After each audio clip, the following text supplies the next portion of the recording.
From this, William Lawrence joins us from Washington, D.C. He's a professor of political science at American University. Professor, always good seeing you. So we have Ukraine saying it's retaken some 6,000 square kilometers of land back from Russian forces. Does this show you Ukraine can finally win this war? Well, it depends what you mean by win. This is, as your report said, a very significant victory.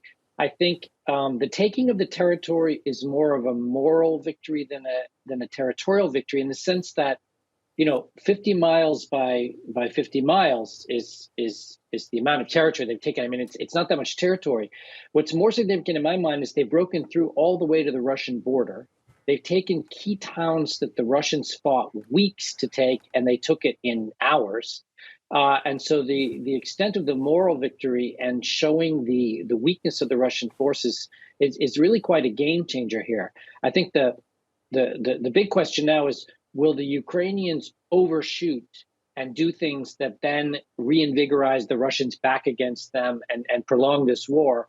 Or will the Ukrainians continue some rapid fire games that then leads to the type of ceasefire that we would like, and maybe a redrawing of the de facto border between the two countries, bringing this war to a sooner end?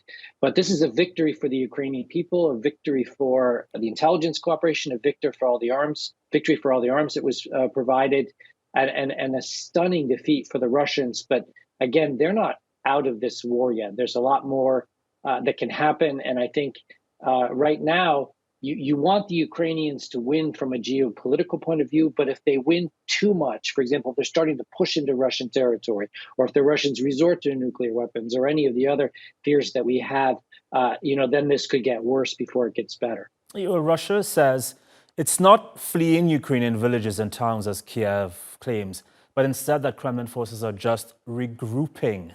Do you believe that? Well, both things can be true. That's what every retreating army always says. We're regrouping. And occasionally they regroup and hit back hard. And a lot of times they regroup and never really retake, or even have a chance of retaking that territory. I think the main question now is how much of the Donbass the Ukrainians can get back before this war is over. And also comparing the North versus the South. Because what was very surprising is not only the rapidity and the dramatic gains in the North, but also the Russians started losing in the South. And that's brand new. Up until very recently, the Russians were gaining territory in the South while losing in the North. Now, if they're losing it in both theaters, again, we could see more of an acceleration towards the end of this war, but it has to be calibrated so the war doesn't escalate in other directions. Meanwhile, Professor, we're seeing shelling continuing at Ukraine's Zaporizhzhia nuclear power plant, which has been put into what's known as a cold shutdown after an external power line was restored.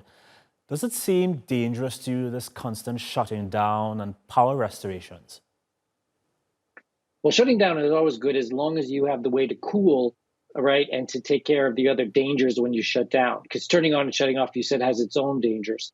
But you'd much rather have, a calibrated and careful shutdown than running one generator that's at risk of having a meltdown.